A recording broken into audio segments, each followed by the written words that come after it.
Today's November 28th. Happy Thanksgiving to all you guys. And let's talk some baseball. There's some stuff to talk about here. Let's enjoy it. You're listening to the Bridge to Buctober podcast.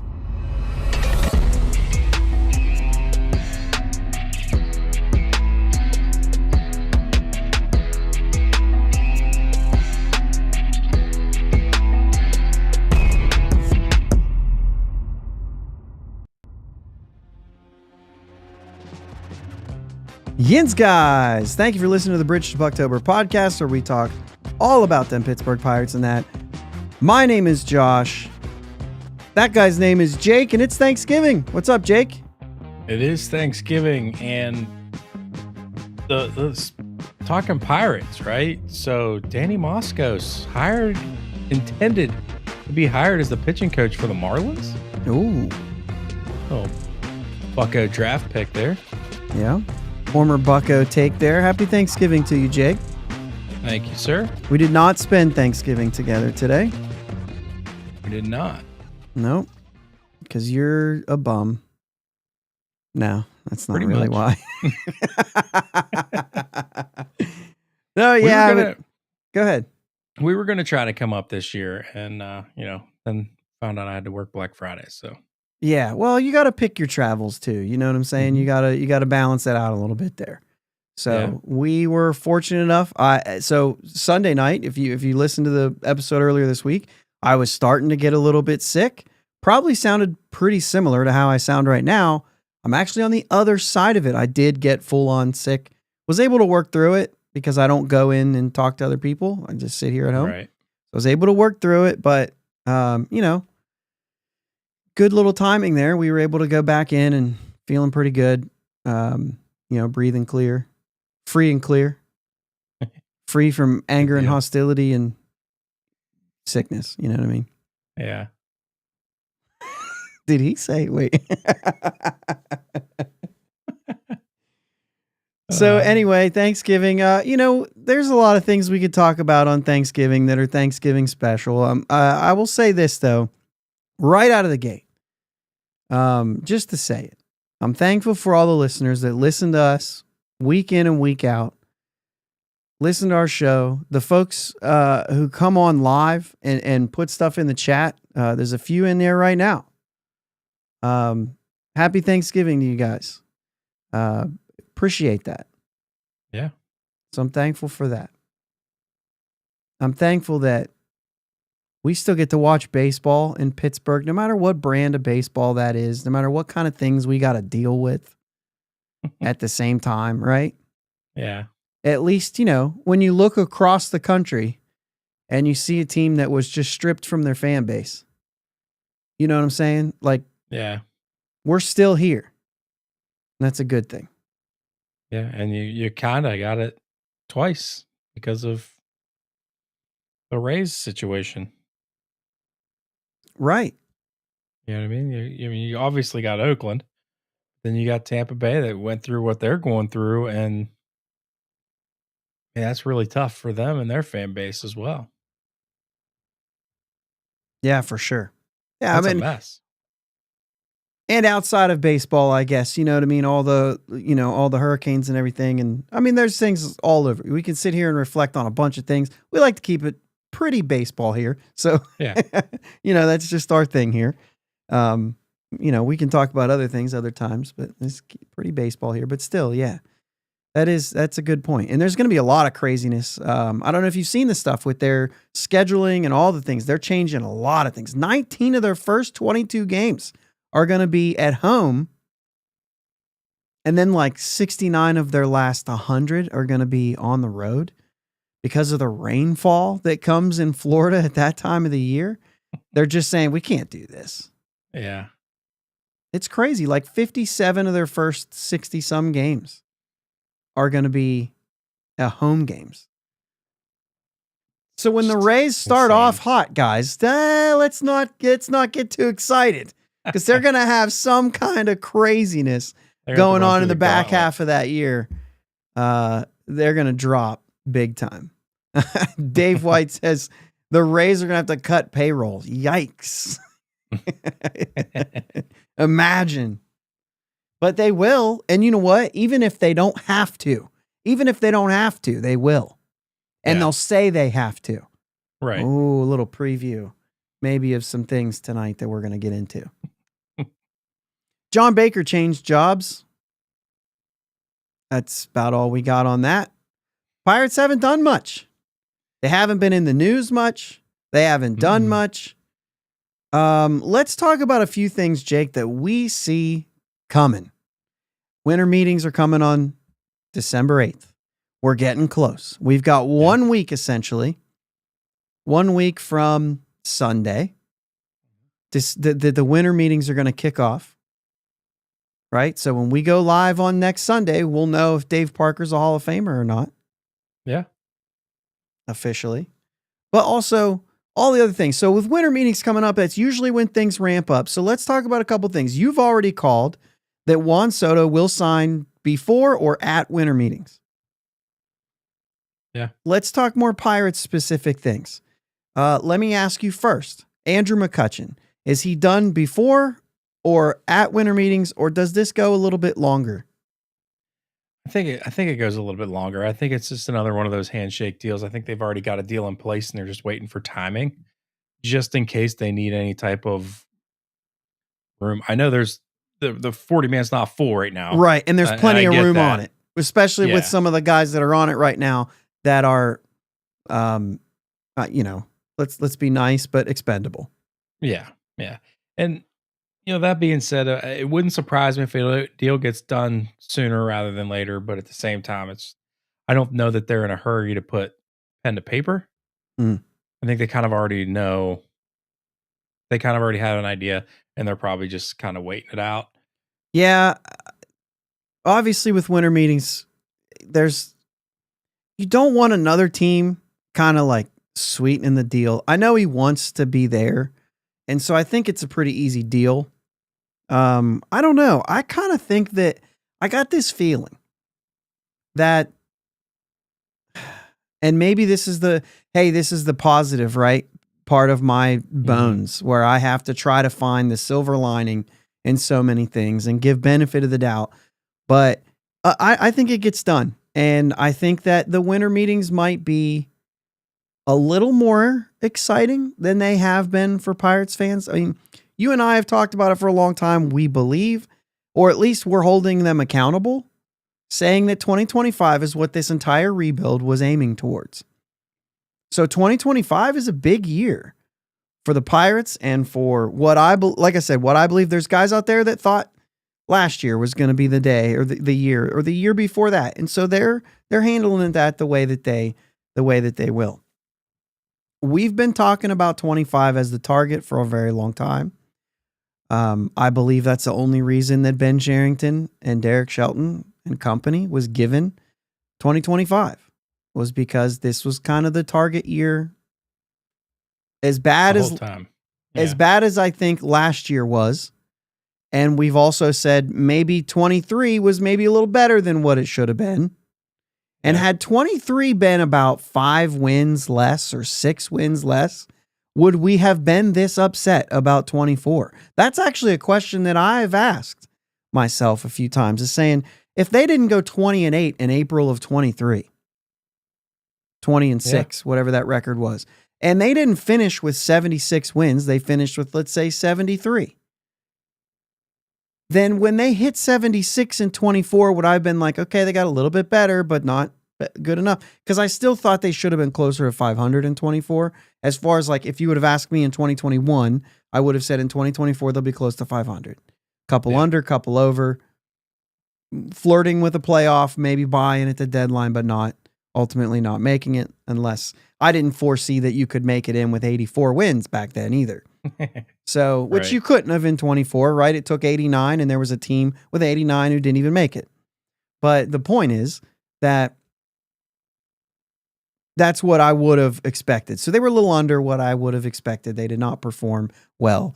I also think they didn't do what they needed to do to get to that point. And maybe that's going to be part of this conversation, is what are they going to do in winter meetings this year and beyond to cross the finish line on some deals? That's a great question. And I feel like that's where it needs to be, right? That's Mhm. that's the thing. Okay, so winter meetings are going to come up. We're going to get all the rumors, right? We're going to hear that Christian Walker is sitting down with the Pittsburgh Pirates to have a conversation. Okay? Not out of the realm of possibility. We understand that the qualifying offer, guys, you're losing a third-round draft pick. Okay, I think a lot of teams are going to say, I don't care. Yeah. I'll lose a third-round pick. I'm not losing a first-round pick. I'm not losing a comp pick. I'll lose okay, so let's go. Okay, so we're going to hear Tyler O'Neill is talking to the Pittsburgh Pirates today. Oh, the Pittsburgh Pirates have been communicating with Michael Conforto. These are just the guys we've talked about, right? Right. Paul right. Goldschmidt has met with Ben Sherrington this week. Okay? We're going to hear these things. What's it going to take to cross that finish line? Shared, happy Thanksgiving, man. Thanks for being here as always. Appreciate you too. Dave saying they need a first baseman. They need an outfielder. And I think a shortstop. The shortstop thing, like Jake and I have talked about it. We think they should be going after it. I don't know that we'll see that. Right. I think if somebody comes offering, there's a possibility. But as far as free agency first, and then we'll talk trade second. Are they going to cross the finish line? Is this a show? How often are we going to say we were close? I've heard some takes recently to say this is getting embarrassing. They weren't even talking about the Pirates. This is getting embarrassing when you're close, and you never get there, and it's other teams getting it all the time. I don't think so. I think it's still important that you're close. I think it does count for something that you're close, but you can't continue to be close as much as that particular team that they were talking about is that it's been years that they've been close and missing out. Yeah. You can't get to that point. You got to be moving. Yeah, I mean, you have to find a way to cross the finish line. I'm with you. I think it is important to be included in those talks and be mentioned in the same, like, hey man, it was possible. We almost got. That's great. That's great. Get one of them. Yeah. you got to start get doing one it. once in a while. Yeah. Yeah, I'm there. And then as far as it's tough playing second fiddle all the time. Right. Or third or but you're a finalist. Let's finalize. You know what I mean? Yeah. All right, how about on the trade front, right? I think you're going to hear rumors about trades. I think there are people calling. We've got some pitchers. I saw I was listening to somebody or watching somebody the other day where somebody was like, "Oh, Blake Snell went to the Dodgers." And I believe the comment was, excuse me. Didn't want to do that in the mic. I believe the comment was, Tristan Casas, get ready to learn the cuisine in Pittsburgh, or I forget the other place, right? Because I was like, oh, Pittsburgh. Because they're basically saying, like, if we can't get a starter here, we've got to go somewhere else. And this particular person was like, we're calling Pittsburgh and we're trying to make a trade. And according to that fan, he's offering Tristan Casas. How do you feel about that? No, I mean, I'd love to have go there. Tristan Casas. Yeah. That would fix first base right there alone. So we don't have to talk to Christian Walker. We don't have to talk to Paul Goldschmidt. Let's bring in Tristan Casas. Let's see what we can make for Luis Ortiz or, I'm going to say it. I'm going to say it out loud. Or Jared Jones. I don't know what it takes. If it's Jared Jones, do you get Casas and someone else? If it's Luis Ortiz, you're getting Casas for Ortiz and someone else, right? So let's see if we work something like that. You know what I mean? Let's do something. I mean, this guy has 40 homer potential. Yep. I'm not going to hate if they make that kind of a deal rather than a Christian Walker deal, who will undoubtedly be the highest paid free agent we've ever signed. Right? Yeah. You could have two guys this year. You could have two guys signed this offseason that are the highest paid, because that's how low our highest paid ever free agent was in Francisco Liriano. Dave White says a Red Sox podcast today wanted Jared Jones for Wilyer Abreu and two no-name minor leaguers. That's not going to happen. Wilyer Abreu is more of the Luis Ortiz range, and I would love that. I would actually love that deal. Let's do that. I would take Wilyer Abreu. I'd put him in right field, and then I'd still go get my left fielder. You know what I'm saying? And then you got Reynolds at first base. We go that way. Or I still get a first baseman and you keep Brian Reynolds in left field. I mean, however you do it. I mean, Abreu has his career ahead of him still, his controllable years ahead of him still. He just won a Gold Glove. I think there's still growth to go there. But Jared Jones, I don't think so. I'd go Luis Ortiz and Abreu straight up. And I would say, all right, that's worth it. Yeah. Now, I'm not real great at these trade things, right? I'm not real great at these. So somebody can tell me like, hey, that's not going to get it done, or they need to do more than that. It depends on how you feel about Abreu too. And we know that, well, we don't know this, but we think they like Ortiz. You know what I mean? We think they like Jones.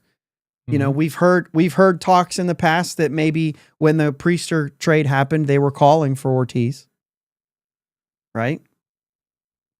So I don't know, like I said, I don't know the truth to that stuff. These are things that we hear in passing from different places. So you don't know, obviously, how true they are. But sure. I mean, Jared Jones, it's so difficult to say because obviously we can sit here and we can poke holes in his game all day long. Well, maybe not all day. There's not that many holes, but we could do it for a while. We could talk about it for a while. Yeah. And you can say, well, he had that stint where he had to go down. He's still got some stretching out to do. Oh, he really only has the fastball and the slider. Okay, well, that was his rookie season. Let's see him add another pitch. He's good friends with Paul Skeens. Let's see him add a stinking splinker. I don't know if that's gonna happen. I don't even know if I would want that to happen, to be honest with you. It's a tough pitch to throw. He's a little guy. But like, let's say the curveball he gets. Let's say the changeup he gets. He is definitely, you could say 2 years from now, you might go, hey man, those secondary pitches aren't developing. This guy's probably better off for the bullpen. And I'd agree with that at that point. But he had 1 year. So the potential is still a steep up for Jared Jones. And I am by far. And you can add a pitch over the winter too. Like, that's what I'm saying.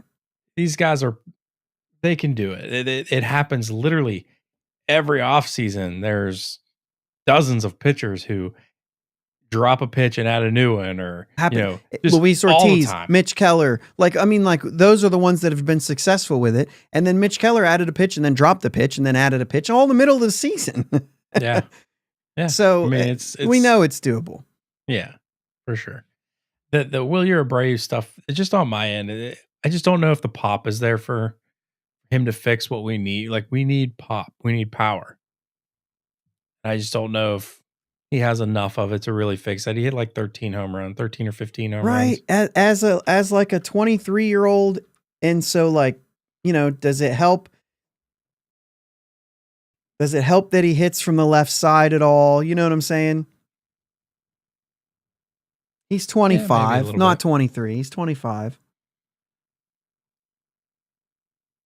But yeah, 15 home runs. I mean, you might get a little bit, from a left and a Gold Glove at that. So you know what I mean? You're going to get somebody there who can, and right field's tricky at Fenway Park. So yeah. You can think he can handle any of the trick that happens in right field at PNC for sure. Yeah. I just mean he doesn't solve issues. I'd take him for sure, but I'm also not giving up Jones to get him because I don't think it rights our roster. Yeah. To make us say it does improve our roster. Don't get me wrong, but I don't want to get rid of somebody like Jared Jones to just slightly improve it. If you go Jared Jones, right? Let's talk about Kobe Mayo. Let's talk about Colton Cowser. Let's talk about Tristan Casas. Give me let's do that sort of thing. And Boston could possibly be in the realm of that because they've talked about Arenado coming in and possibly moving to third. Devers going to first.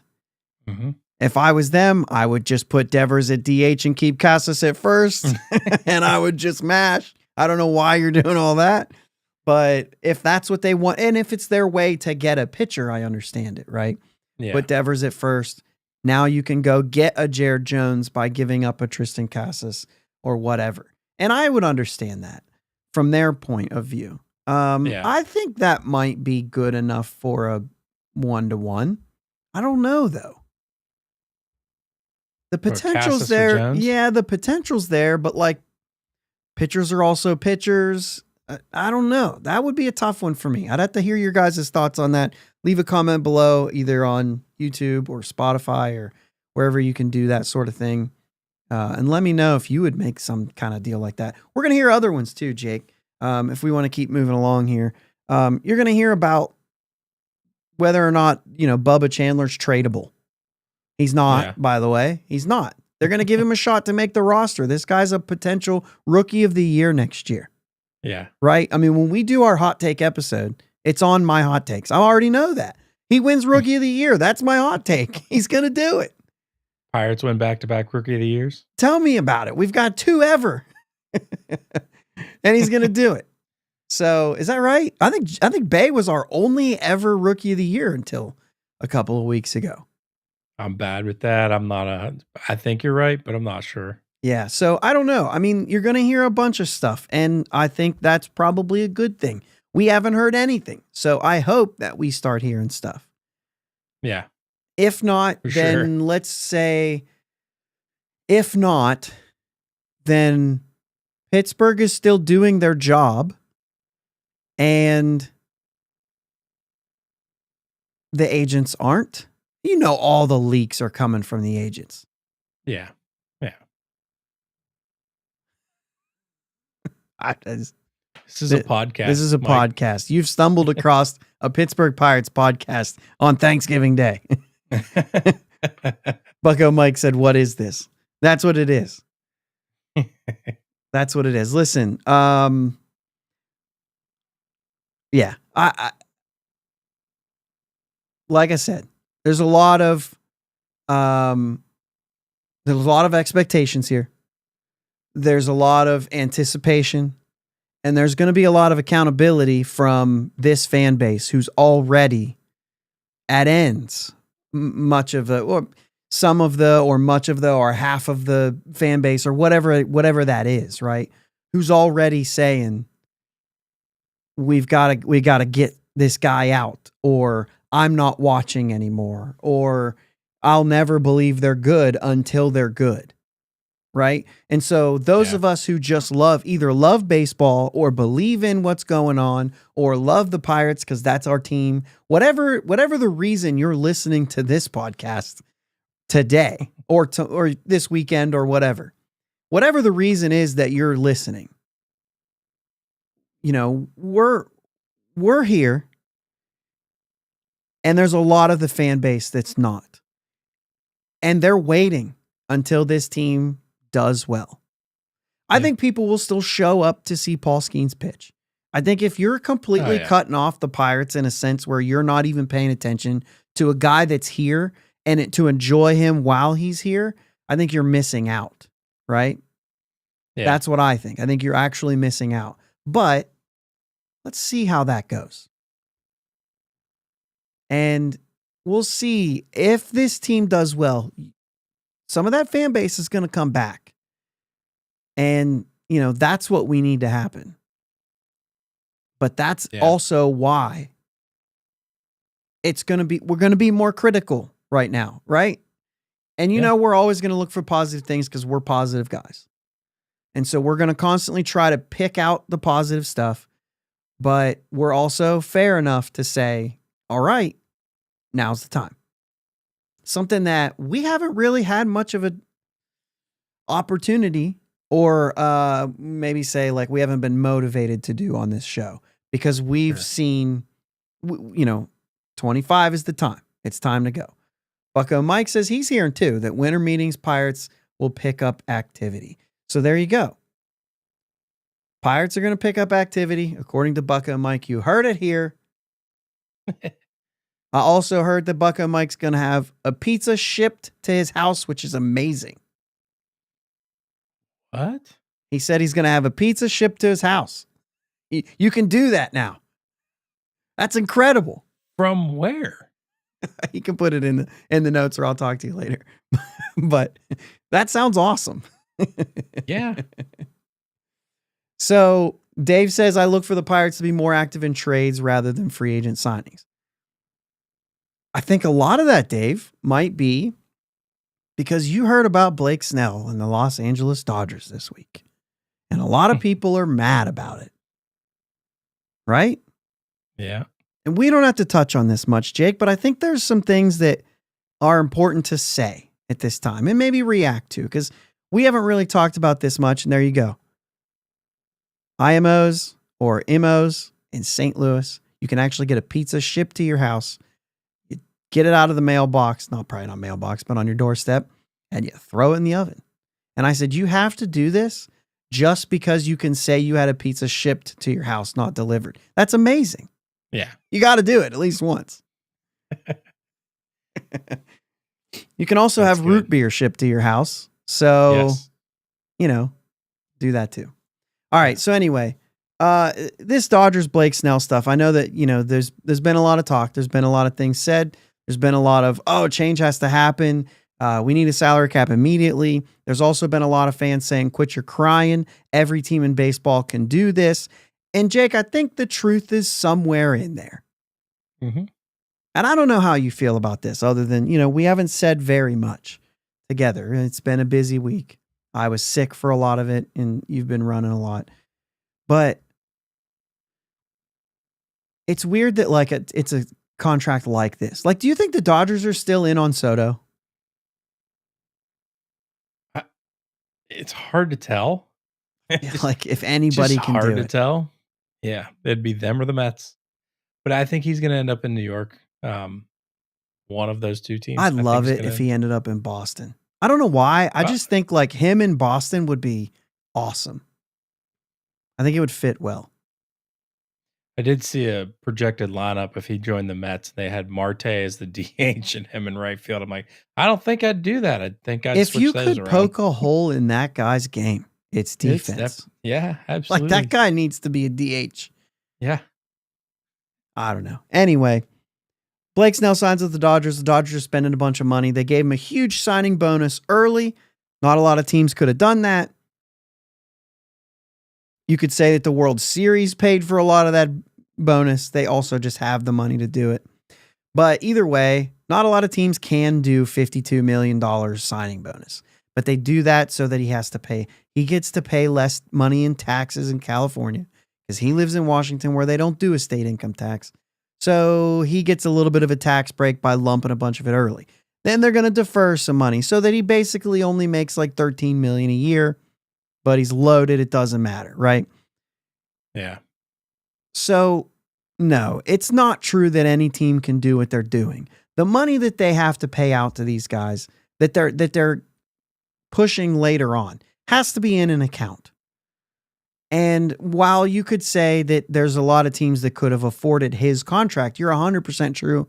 Probably every team in baseball could have afforded that contract. They just couldn't have afforded that contract after they gave $460 million to Shohei last year, right? Yeah. Or wait a minute, let's do media talk. $700 million to Shohei. We all know that the number's $700 million, but it's really only $460 million. Of today's value, it's $460 million.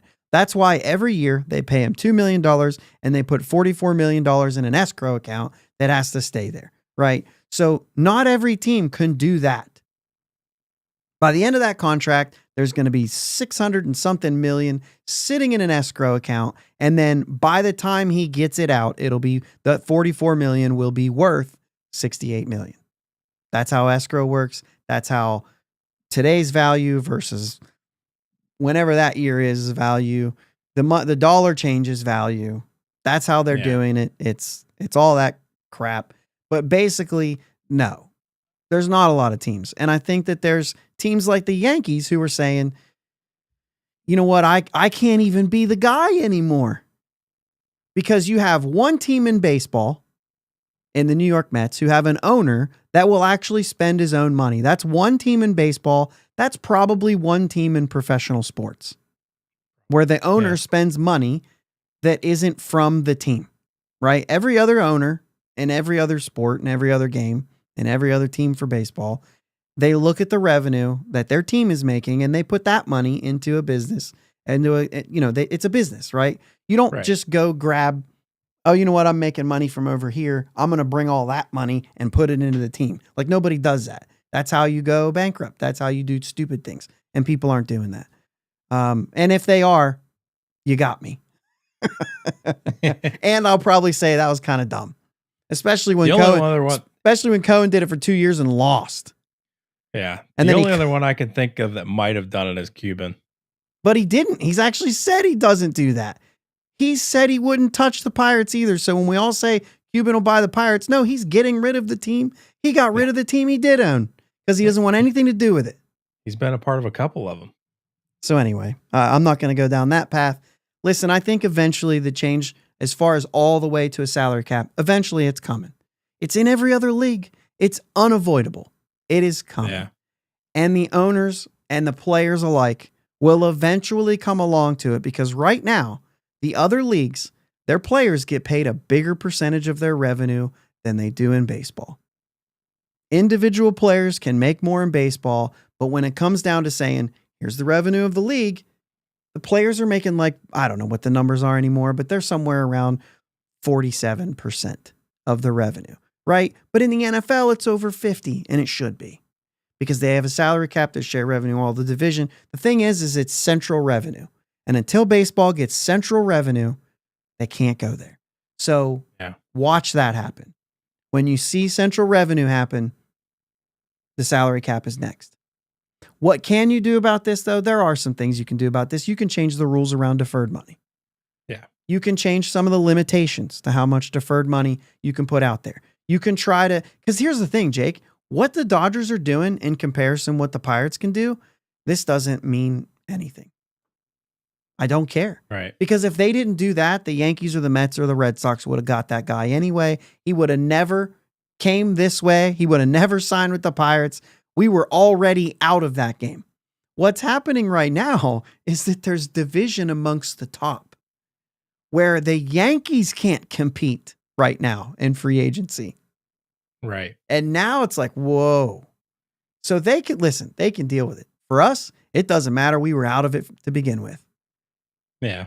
And who are we to cry when we all know that our owner's not spending enough money anyway?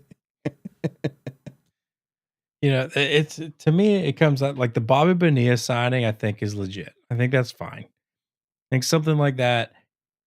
It's almost like, okay, we're going to give you $200 million.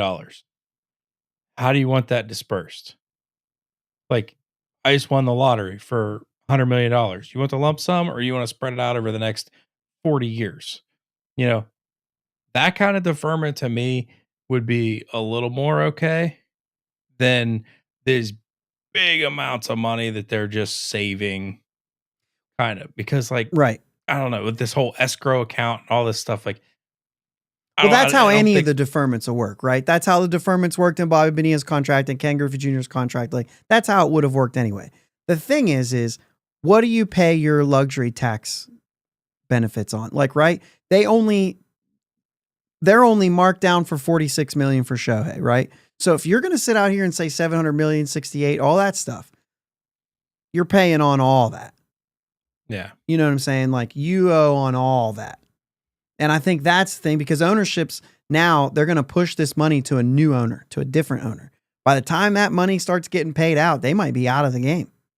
Yeah. I mean, Guggenheim's probably not, right? They'll still be there, but well, maybe not, but you would think. Anyway, the point is that change is going to come because of things like this, because they're not done. Teoscar's still going to re-sign. They're probably going to get one other guy. I don't think it's going to be Soto. I don't think it's going to be Adames, like some, go. But they're going to get a few more players. They're not done. They just saved a bunch of money so that they can. Yeah. You know what I mean? So they're going to keep doing it. And they're going to probably win another World Series either next year or the year after. Like, they're probably going to get 3 World Series in the next 5 to 7 years, right? Like, they're going to do this. We had that happen with the Yankees at the late 90s. And we had, we've had dynasties before. That's what this is going to be. I don't know, man. They just won a World Series without a starting rotation, basically. Like, now they got a starting rotation. Like, what are they going to do? They're going to win it again. Yeah. But you know what? Good. Let them do it. Hopefully it makes change. I'm going to tell you, though, Jake, it still doesn't change anything here because this is a fight amongst the top. What we need is to spend more money because it's there. Yeah. Every team's not going to be able to spend $250 million. But I guarantee you, every team could go. I can't guarantee you. That's a lie. Don't think everything. I'm hot right now. I'm a little bit going. I'm a little bit, rattling. Okay, guys. I'm on a roll. I'm gonna say a couple of things. You're gonna say, nope, that guy's wrong. That's fine. And I don't mind you telling me. If you say it respectfully, let's talk. But the thing is like they could spend $150 million. Like most teams can spend $150 million. The teams at the bottom can spend somewhere around $150 million. Right? They can compete. They can do the things the right way. They can make good decisions, and they can win in this current economic system that exists. What the Dodgers are doing, listen, Blake Snell can't face a lineup the third time through. He can't pitch over 130 innings unless he's about to win a Cy Young. I mean, that's true. We can look at his numbers. 2 seasons, more than 129 innings. Both those seasons he won a Cy Young. So if he can do it, he can do it. But either way, he can't face the lineup a third time through. There's a lot of things that this guy doesn't do. But you can go get him, and he's still a great pitcher. His stuff is still there. It just matters if he's on the mound. Same with Tyler Glass now. And he's in that rotation too. So far, we're seeing the same thing from Yamamoto. We'll see how that ages. Right? So like, it's not like they're perfect. It's not like they're guaranteed a World Series. Spending money means you get the guy, and it gives you a much better chance to win. But like, I'm sorry, he just made $36 million a year, and he's not as good as Paul Skeens. Like, flat out. He's not as good. The numbers aren't there to show that he is. He had a 120-something ERA plus last year. Paul Skeens had a 214, and Paul Skeens threw more innings, okay? So, he's better. We got the guy right now, Jake. I'm with you, man. Go give Paul Skeens $300 million. Let's start playing ball. Because they can also afford that. They'll probably actually save money if they did that. He's going to make $80 million before he hits free agency. If this team wants to be at least bit serious, they got to do it now. Because he ain't going to slow down next year. No. Give him guaranteed money that if you don't give it to him this year and he gets into arbitration, look at the money. If you got time, guys, go look at the money that Soto made as a Super 2 player, which I don't really know. Ethan can tell us if Ethan Houlihan, guys, go follow him. He can tell us if Skeens will be Super 2 or not. I forget. But either way, go look at the money that Soto made in his arbitration years. Paul Skeens is going to be fine if he doesn't sign that thing, but give him guaranteed money now. Yeah. Only way you're going to get it done. I don't know if that's going to get done. I don't believe it will. As a fan, right? Looking at this team, we can talk about it because it's conversational, but I don't believe it's going to happen. I don't know where you're at with that. I think they got too much. I honestly think they got so much that they need to work on. I don't think they're going to look at it this year. They'll talk to him this year. I believe it. They'll talk to him and Cruz this year. They'll have conversations with those two guys. It's 2 guys every single year. We've been around long enough to see it. It's 2 guys they talk to every year about extensions. Some of them bigger than others. Some of them don't sign. But, hey, this is it, Ron. Listen, we decided. I was driving home today, 2.5 hours from where I was at Thanksgiving. Ron, as Ron says in here, just for the audio listeners, he says, sorry, I'm late. Ate too much and fell asleep. I actually put on one of the things like, you guys all took a nap today. You can be late night with us. You all took a nap. I know it. I did not. Yeah. More on that a little bit later as we wrap this thing up, which we should do. Actually, we should do now. We've said enough about the Dodgers and Blake Snell. This is a Pirates podcast. We've said enough, right? Financial landscape of MLB is going to change a lot in the next 5 to 10 years. Yeah. Until it does, let's just focus on the baseball. We know what's going on here. We all know what's going on here. We all know what our owner does or doesn't do. We all have our thoughts and our opinions on it, what we believe and what we don't. We like to just talk about the baseball side of things because regardless of what that budget is, there are other teams in the league who are able to win with an owner who's strapping them. And this team can too. And that's why we will say, I'm not going to give everybody in the organization a pass because of their budget. They can still win with this budget. And that's what we're going to talk about on this show all off season and all next season. Yeah. Construct that roster the right way and you don't have to spend as much. It's not even that you don't have to. It's you can work with less when you're given less to work with. You see what I'm saying? Like it's not the goal isn't to spend less. The goal is to spend more. That's what I mean. Yeah. But if you have to spend less because there's a guy telling you how much you have to spend, there's a way to work with it. And that's what we're here to say. And we're here to say, like, it is possible. So that's where our hope comes from is, hey, if you make the right moves, sure, your back's against the wall. Sure, it's a little bit harder than it is for the Dodgers where they can be like, yeah, we got hurt, but we got a bunch of guys. You know what I mean? Yeah. So, all right, Jake, let's wrap this up. I do have something to say for all the real ones here that are sticking around, that have been listening to us for a long time, and that might know a little bit about my stupid C-word nose. C-word, you know what I mean? That whole thing that we all went through. Pandemic, all that stuff.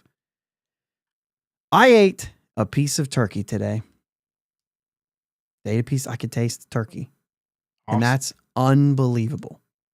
This was my first Thanksgiving since 2019. I had COVID over Thanksgiving in 2020. I've been dealing with parosmia ever since, where everything's crazy and everything sucks. Everything stinks.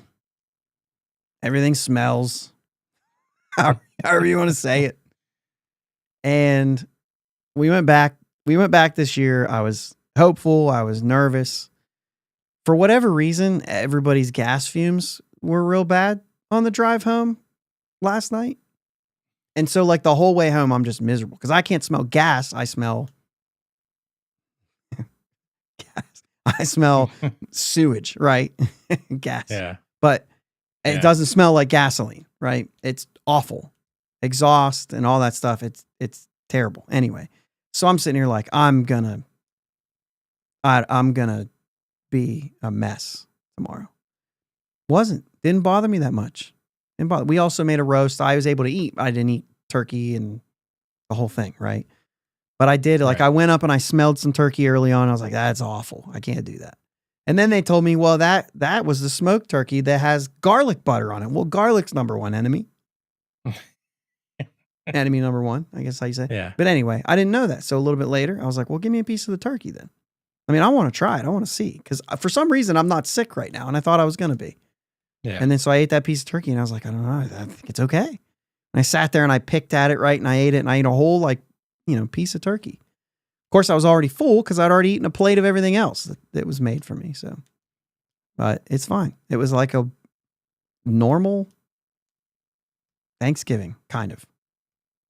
As normal as it's been in some years, Jake. You know that. Yeah, right. Usually Thanksgiving, I'm sitting here by myself doing nothing. Yeah. Mine was about as abnormal as ever. So just not being around family sucks. You go spend it with friends and it's a good substitute, but it's just not the same. I just hot take here. Thanksgiving is the most overrated holiday meal there is. Oh, see, my wife will totally disagree with you. That is her favorite. So will my wife.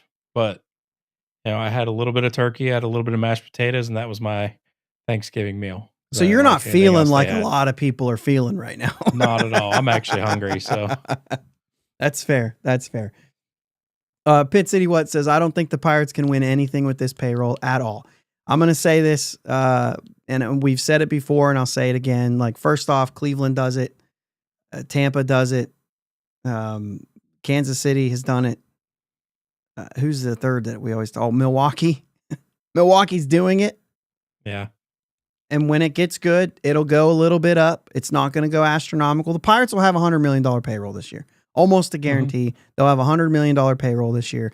And it'll be the highest payroll they've ever had or whatever. You know what I'm saying? Like, end of season, whatever, however you say it. They've been over 100 before, but they didn't start and finish a season with that. So, it is what it is, but that doesn't count, I guess is what I'm saying. Yeah.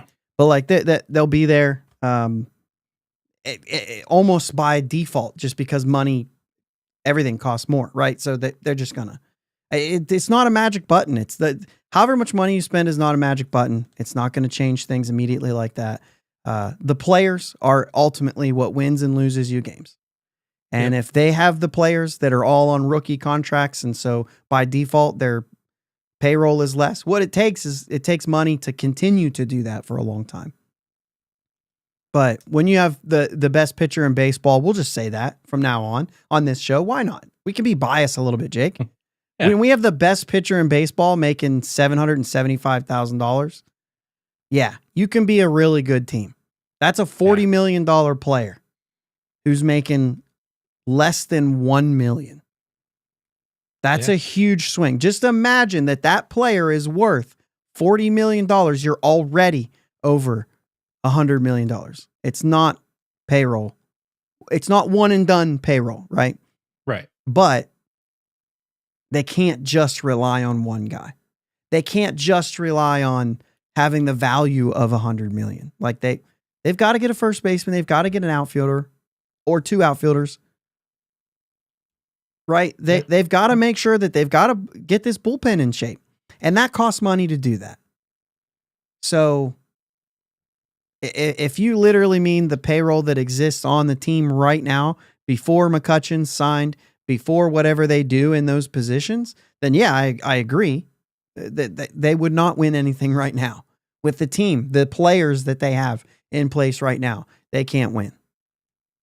But put some players in place, and not, even if you don't get to 300 million, that doesn't mean that you don't have just as good a well, no, we're not going to talk about the Dodgers. Nobody has that good. I mean, what they're doing right now is ridiculous, collectively, right? Yeah. Collectively ridiculous. They're absolutely unbelievable. But you can win with these lower payrolls. You absolutely can. And I will not, and I'll keep saying it this way because I don't want this to sound like I'm brainwashed. I will not let them off the hook. Just because your payroll is lower does not mean you're excused. You're not getting let off the hook. You can win this way. Go out and do it. There's no excuses. There's no excuses. Make the right moves, get the right players, however you have to get them.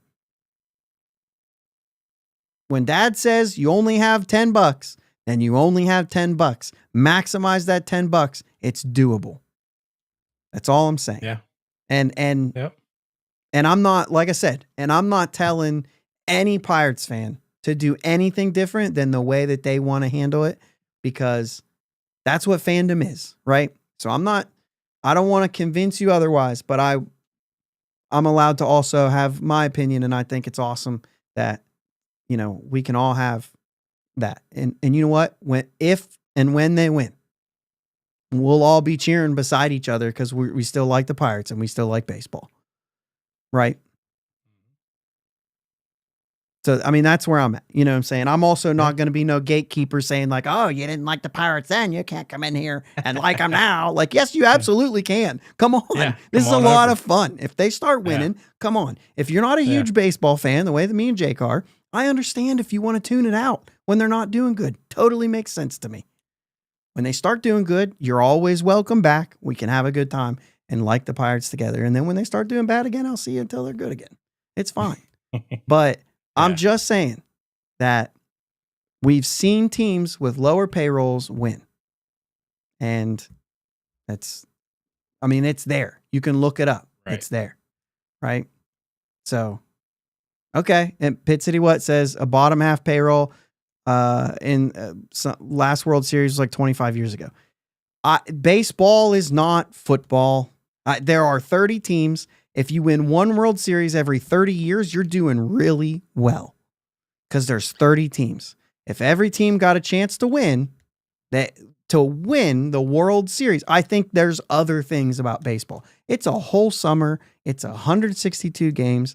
I don't think that if you're the Dodgers and you don't win the World Series, it's a failure because you spent that money and didn't win the World Series. If you're the Pirates and you spend $112 million or wherever it ends up, and you win your division and lose in the playoffs, it's not a totally failure of a season. You still had a great summer. You only get so many of them. If you're banking on a World Series, I'm sorry, that's just not smart. You're going to get 1, maybe 2 in your lifetime to be successful. Not everybody can win. Yeah. I don't see it that way. I think there's a lot of ways to win in baseball. A lot of ways to win. I win every time I watch a baseball game because I love the sport, and it's better than watching a TV show for me. Way better. I hate TV shows. I love baseball. We're going a little off here. So anyway, I love it though. I mean, yes, they can win it. They can win it. Looking at some of the chat things here. I'm going to start playing some music. Jake, do you have anything to close us out here? I threw my hot take out there, so about the food. The Thanksgiving dinner is not good. It's an average meal. Yeah. Pit City What, I'm totally with you here. I want 1 in my lifetime. You're right around our age. You're right around our age too. Right in between us, right? Yep. So I get it. And I won a World Series too. But I'm not going to strip myself of enjoying all the other seasons when they're good. Now, they haven't been good in a minute. Let's get it good, Pirates. I'm holding you accountable. Let's go, Bucks. Thanks, guys. Again, thank you. Yep. Thanks for listening to my dad and Uncle Jake on the Bridge to Buctober podcast. Follow them on Twitter, Facebook, and Instagram at Bridge2Buctober. Don't forget to subscribe so you know when new episodes are released. Clear the deck, cannonball coming, and let's go Bucks.